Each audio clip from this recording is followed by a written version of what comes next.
General McNally, former Hate Blanket Man. Normally every year on the 5th of May we carry for a black flag vigil outside the post office here in Sligo with Sligo Republicans. Unfortunately, due to COVID-19 we aren't able to do that this year. So we would like to online pay a personal tribute to Bobby Sands. I personally was in Hate Black 5 with Bobby Sands, who was my commanding officer. We were there through the blanket protest, the no ice protest and the hunger strikes. And due to the hunger strikes which Bobby brought to the forefront because of the brutality that was lashed against each of all the blanket men on a daily basis, that it could no longer continue. The British government took the war to the prisoners. Bobby took the war to the British government. In the end, Bobby sacrificed his life to achieve political status, which we got in the end, which also led to the biggest escape as well out of Long Cash. Bobby smashed criminalisation and the escape smashed Long Cash. So today, in my mind, I would see Bobby, as the history will prevail, up there were Pearse, Connolly and Tom. And the war and the struggle has not ended yet. We are very close. Change is there within our hands.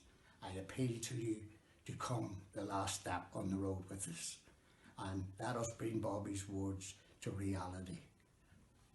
The laughter of our children will be our revenge. There's an inner thing in every man. Do you know this thing, my friend? It has withstood the blows of 1,000,000 years and will do so to the end. It was born when time did not exist, and it grew up out of life. It cut down evil's strangling vines like a slashing, searing knife. It lit fires when fires were not, and burnt the mind of man, tempering leaden hearts to steel from the time that time began. It wept by the waters of Babylon, and when all men were at loss, it screeched in writhing agony, and it hung bleeding from the cross. It died in Rome by lion and sword, and in defiant cruel array, when the deathly word was Spartacus along the Appian way. It marched with what the toilers pour, and frightened lord and king, and it was emblazoned in their deathly stare as e'er a living thing. It smiled in holy innocence before conquistadors of old, so meek and tame and unaware of the deathly power of gold. It burst forth through pitiful Paris streets and stormed the old Bastille, and marched upon the serpent's head and crushed it neath its heel. It died in blood on buffalo plains and starved by moons of rain. Its heart was buried in wounded knee, but it will come to rise again. It screamed aloud by Kerry lakes as it was knelt upon the ground, and it died in great defiance as they coldly shot it down.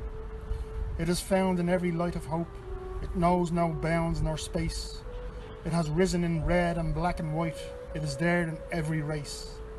It lies in the hearts of heroes dead. It screams in tyrants' eyes. It has reached the peak of mountains high. It comes searing across the skies. It lights the dark of this prison cell. It thunders forth its might. It is the undauntable thought, my friend, that thought that says, I'm right.